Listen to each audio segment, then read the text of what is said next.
¿Qué tal? ¿Cómo le va? Buenas tardes. Voy a estar en unos minutos con Erika Quickens, ¿sí? Es investigadora del CONICET. Ella es de origen belga, pero naturalizada en Argentina, con residencia aquí en la provincia de Jujuy.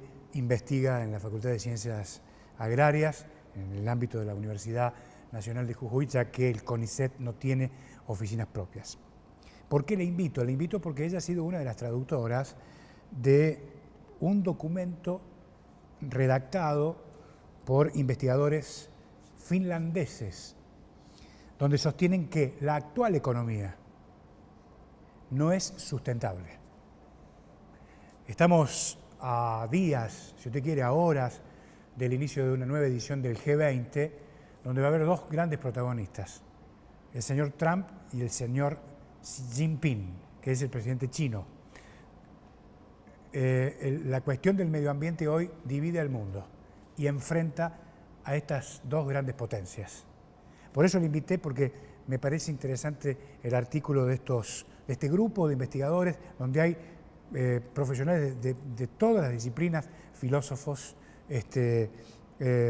hombres vinculados a la ciencia, matemáticos, etcétera, etcétera, etcétera. Ella, Erika, se encargó de traducirlo al documento y la he convocado para que me cuente y para que me relate su visión de lo que han querido expresar estos investigadores finlandeses. En un minuto vuelvo y conversamos con ella.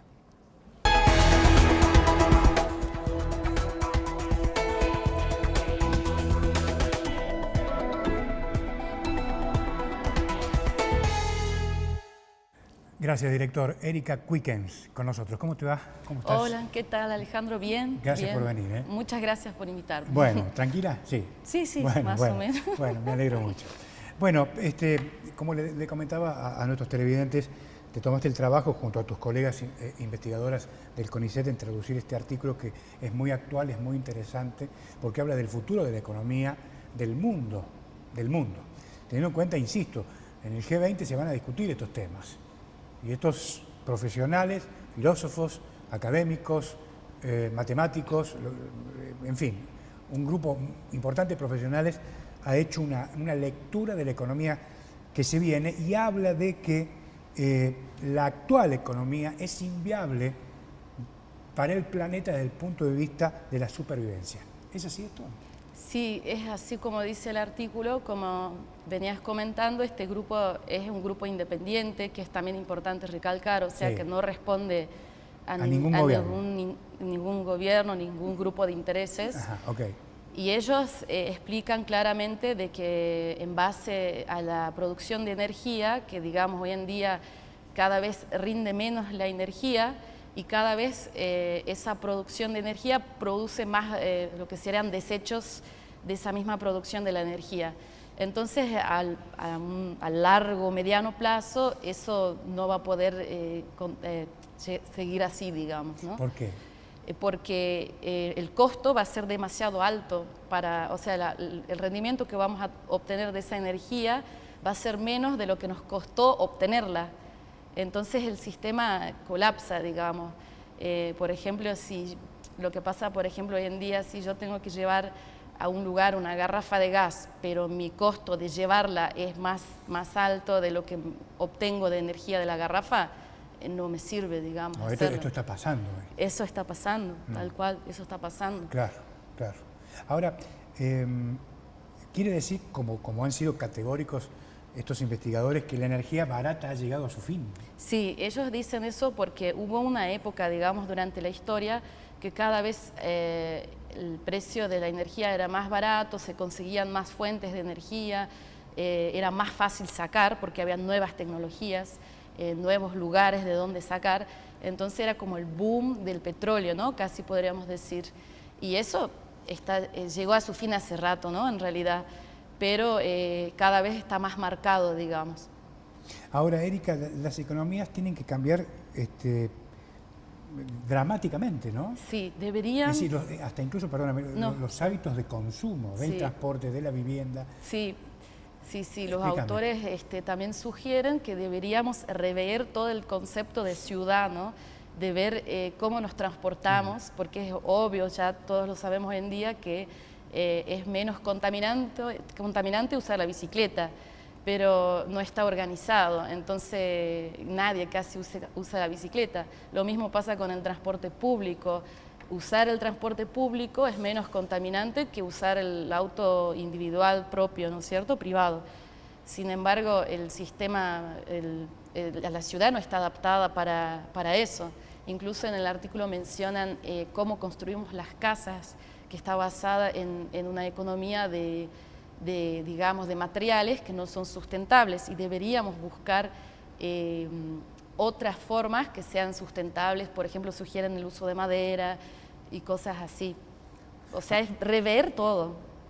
Es digamos, un replanteo general. Sí, ¿no? De la organización de la vida. De la vida, de alguna sí. manera, ¿no? Sí, sí. Ahora, esta experiencia, por ejemplo, ¿se ve en algunos aspectos en Finlandia, por información que vos tengas, o en alguna otra parte del mundo ya, o no?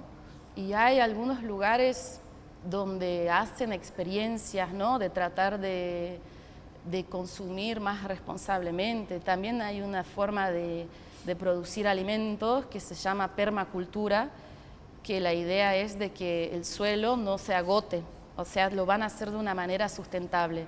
Pero hoy en día es una iniciativa de personas privadas, tal vez, que tienen también el dinero o el lugar para hacerlo, ¿no? Y eso debería ser organizado para que sea algo generalizado y no de unos cuantos que pueden hacerlo. Claro, porque a propósito de lo que estás diciendo, yo me tomé el trabajo de leer al artículo, y allí plantean que es necesario, para poner en marcha semejante transformación, sí, es necesaria una gobernanza fuerte. Sí, sí, que sí, la gobernanza es la presencia del Estado, de los gobiernos. Sí, sí, sí, tal cual.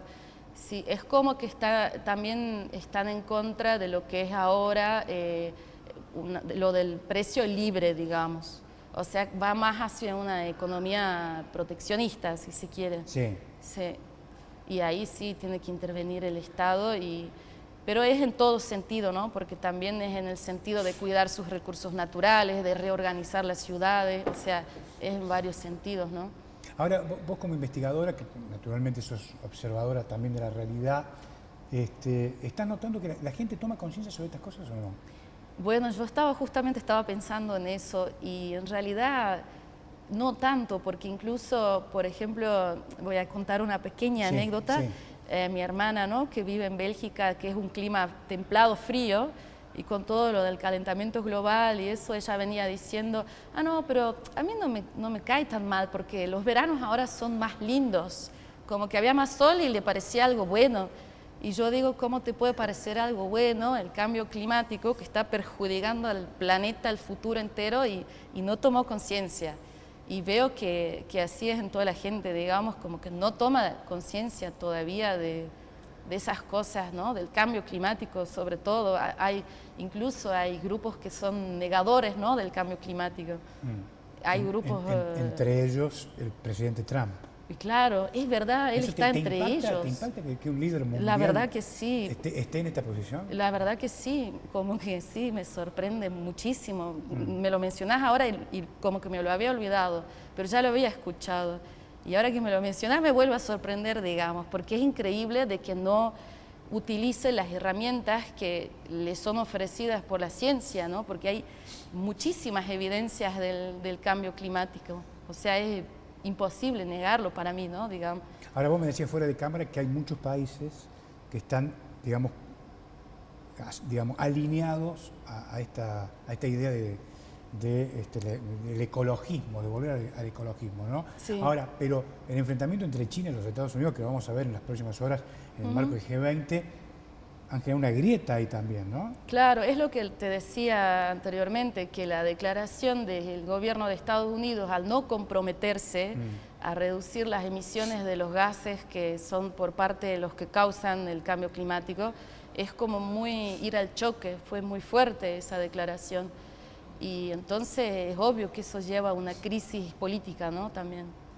Bueno, toda esta movida, esto que plantean estos profesionales, instalan, digamos, el resurgimiento de Keynes, para que me Sí, entienda la gente. sí, sí, de ¿no? Keynes. Sí, sí. De la teoría keynesiana. Sí, así es. ¿No? Sí, sí, sí.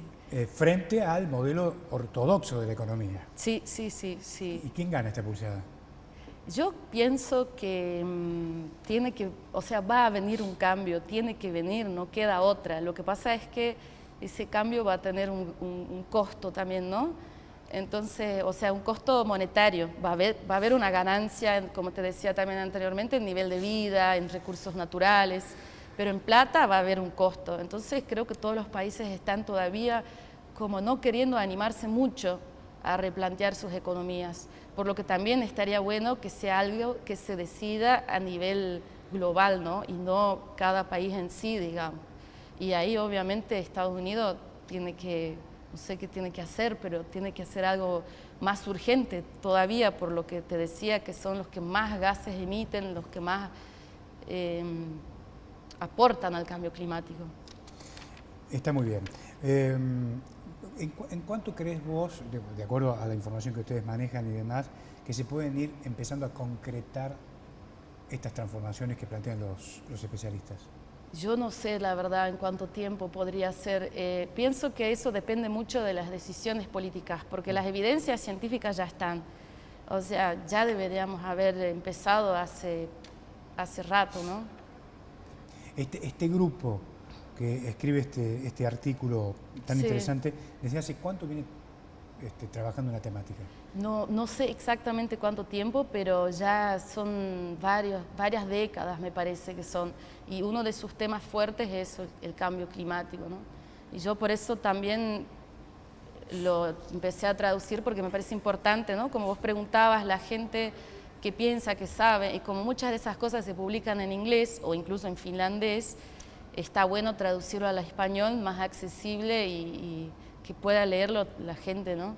¿Esta iniciativa ha despertado alguna inquietud en ustedes, en el grupo de investigadores que te acompaña o lo que sea, para seguir trabajando sobre la temática aquí en la provincia de Jujuy? Sí, nosotros, por ejemplo, en el CONICET tenemos una línea de investigación que es sobre el cambio climático y yo soy parte de ese grupo, digamos. Nosotros estamos viendo, observando, haciendo estudios de observación para poder predecir los efectos del cambio climático, porque como nosotros acá en Jujuy tenemos las montañas, lo que ocurre a lo largo de un gradiente altitudinal, o sea, al ir para arriba en la montaña es como que te estaría prediciendo lo que va a pasar en el futuro, o sea, en un futuro cambio climático. Entonces es como que si tuviéramos un laboratorio natural a mano, y ahí hay varias personas que están utilizando eso para poder ir investigando el efecto del cambio climático, sobre todo sobre...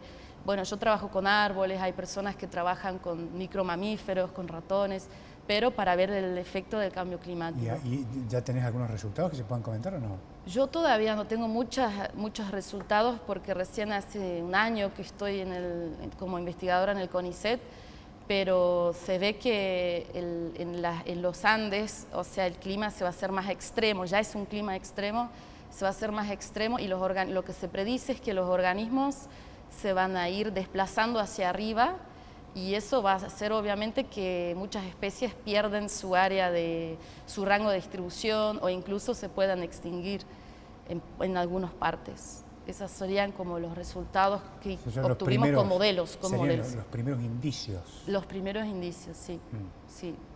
Sí, eso sí, ya tenemos algo de eso. Yo trabajo con una especie de árbol que se llama queñua, que es un árbol que crece en la puna a mucha altitud. Sí. Y yo hice... ¿A dónde has viajado personalmente a lugares? Sí. ¿Dónde, por ejemplo? Por ejemplo, hay en Lagunillas del Farallón, que es un lugar que está casi con el límite con Bolivia y Chile, donde está la laguna de Vilama, por ahí. Y ahí la gente también comenta que ve que ya se está perdiendo la especie y también lo predicen los modelos de las variables climáticas. Con eso vamos haciendo como modelos a futuro y predicen que se pierde, digamos, la especie en partes, digamos. Una consulta por curiosidad. Sí. ¿La dirigencia los consulta de vez en cuando? ¿Tiene inquietudes sobre estos temas aquí en la provincia de Jujuy o no? Podría contestar que demasiado poco, ¿no? Demasiado poco. Sí, sí, creo que sí. Sí. Ahí de quién es la culpa no sé. No, bueno, está bien. Pero sí creo que tendría que haber más un intercambio de ideas más fluido, podríamos decir. ¿Ah, sí? Sí, porque no sé si hago bien al hablar de esto, pero con todo lo que pasó con el Parque Lineal, Sí. que hubo mucha resistencia de la sociedad, habían impactos ecológicos, o sea, no se manejó del todo bien, y pienso que una mejor comunicación podría haber evitado muchos problemas o incluso decisiones que desde mi punto de vista son mal tomadas también, ¿no? Entonces, por eso digo demasiado poco. Bueno, ¿cómo te sentís con tu experiencia de trabajo en el CONICET? Yo me siento, bueno, súper feliz, ¿no? A mí me gusta trabajar en el CONICET porque uno trabaja en lo que le apasiona.